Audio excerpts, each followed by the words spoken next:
தமிழகத்திலே போதைப் பொருள் அதிகமா இருக்கு. ஆனா சென்னையை பொறுத்த வரைக்கும் இந்த பகுதியில இருக்கு. நீங்க வெற்றி பெற்றால் இந்த போதைப் பொருள் ஒழிப்புக்கு என்ன நடவடிக்கை எடுப்பீங்க? இந்த பகுதியில மற்ற இளைஞர்களுக்கு என்னென்ன வேலை வாய்ப்பு ஏற்பாடு?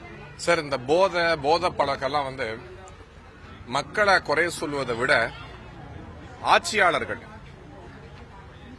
மக்கள் குறிப்பா இளைஞர்கள் இந்த போதையை நோக்கி ஏன் போறாங்க அப்படிங்கறத யோசிச்சு அவங்களுக்கு சரியான டிஸ்ட்ராக்ஷன் ஸ்போர்ட்ஸ்ங்கிறது இன்னைக்கு நரேந்திர மோடி அவர்கள் பெரிய அளவில் ப்ரமோட் பண்றதுக்கு காரணமே ஒன்னு இந்தியா சாஃப்ட் பவரா மாறணுங்கிறது, இரண்டாவது மாணவர்களை நல்வழிப்படுத்துறதுக்கு ஸ்போர்ட்ஸ் மாதிரி நல்ல விஷயம் எதுவுமே கிடையாது. ஒரு மிகப்பெரிய பொழுதுபோக்கு ஸ்போர்ட்ஸ் என்பது. பொழுதுபோக்கு மட்டும் இல்லாமல் பல விஷயங்களுக்கு மைண்ட போக்கஸ்டா வச்சு இளைஞர்கள் எதிர்காலத்துல நல்ல வரணும், நல்ல டெவலப் ஆகணும் அப்படிங்கறத மைண்ட்ல வச்சு இதை கொண்டு வந்துட்டு இருக்காங்க. இந்த பகுதியெல்லாம் பாத்தீங்கன்னா எக்கச்சக்க டேலண்ட் இருக்கு, எக்கச்சக்க டேலண்ட். நான் வரும்போதே பார்த்தேன், ஜெர்சி போட்டு நிறைய பசங்க சுத்திட்டு இருந்தாங்க. ஆனா அவங்க விளையாடுறதுக்கு சரியான கிரவுண்டோ ஃபெசிலிட்டிஸ் யாரும் கவலைப்படல. இந்த மக்கள் கடைசி வரைக்கும் ஏழ்மையிலே இருக்கணும், ஏழ்மையில இருந்தாதான் அந்த ஓட்ட விலைக்கு வாங்க முடியுங்கிற நோக்கத்தோடயே இங்க இருக்கக்கூடிய கவர்னன்ஸ் நடைபெற்று கொண்டு இருக்கிறது, குறிப்பாக திமுகவோட ஆட்சி காலத்துல. சோ அதை மாத்தி அமைக்கணும், அவங்களுக்கு தேவையான விஷயங்களை கொடுக்கணும். அந்த மாணவர்கள் விளையாடுவதற்கு, ட்ரெஸ் மாத்துறதுக்கு அவங்க ஒரு பாத்ரூம் ஃபெசிலிட்டி கிடையாது. எந்த கிரவுண்ட்லயாவது கேர்ள்ஸ் விளையாடி பார்த்திருக்கீங்களா? எங்கேயும் பார்க்க முடியாது. பெண்கள் விளையாடக்கூடாதா? பெண்களுக்கு போய் விளையாடுற கிரவுண்ட்ல உரிமை கிடையாதா? ஏன் இதெல்லாம் பண்றது கிடையாது?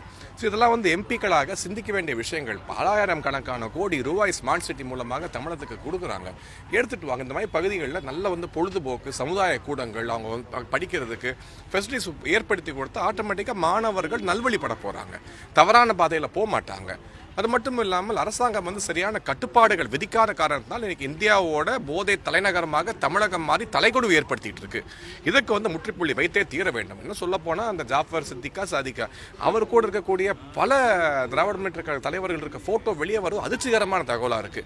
ஸோ இந்த போட்டோ வச்சு பார்த்தீங்கன்னா இங்க இருக்கக்கூடிய காவல்துறை எல்லாம் பார்த்து இவங்க ஏமாத்திடுறாங்க. இவருக்கு பழக்கம், அவருக்கு பழக்கம். சரி, இந்த பகுதி எம்பி அவரோட கடையை போய் கட் பண்ணி ரிப்பன் கட்டி திறந்து வச்சிருக்காரு. ஏன் அவங்களுக்கு தெரியாதா? ஒரு காவல்துறை, உளவுத்துறை கையில் வச்சிருக்கக்கூடிய திராவிட முன்னேற்ற கழக ஆட்சியாளர்களுக்கு எவன் போதை வைக்கிறான்னு தெரியாதா என்ன? அவன் சாதாரண சில்லறை வியாபாரி கிடையாது, கிங் பின் சொல்றாங்க, ட்ரக் கிங் பின்.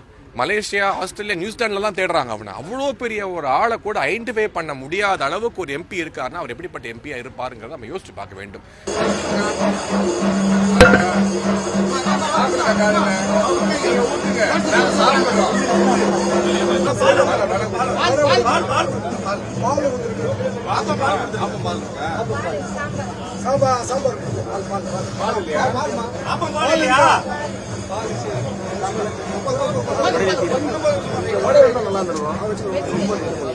நல்லா